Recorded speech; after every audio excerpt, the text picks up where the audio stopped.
Welcome again to another session of simple Fijian reading. As you can see there, the word preformative I. What is that? What does that mean with regard to the Fijian language? Well, preformative I, if we can explain it simply, is I when suffixed, when attached to a verb, changes it to a noun. Okay? For example, tuki. Okay, tuki is a verb meaning to hammer, like a hammer, and using it to say, for example, hammer a nail. Okay? Tuki.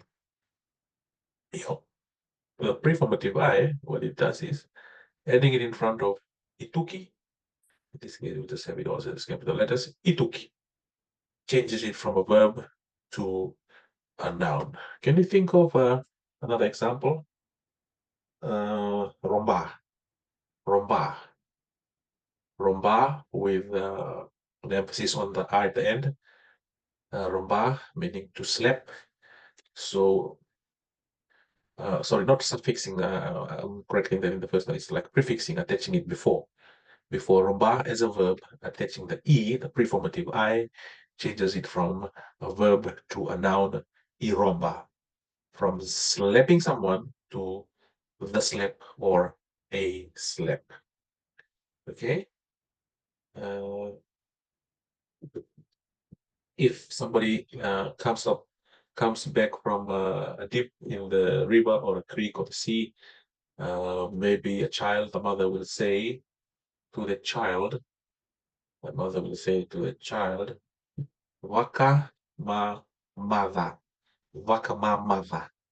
Waka ma mother means to dry yourself up or dry yourself maybe with a towel, involving also the drying yourself, but also putting on some dry clothes after that. So simply putting the E or the preformative I in Fijian, remember in the Fijian alphabet, it's E, R, A, E, O, U.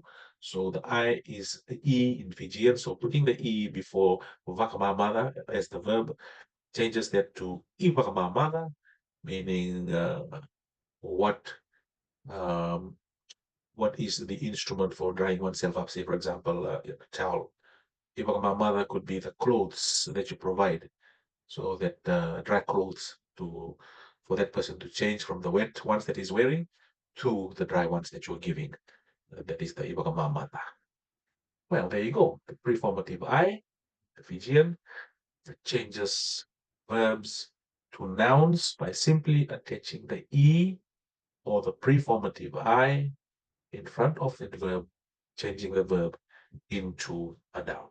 Naka, see you next time.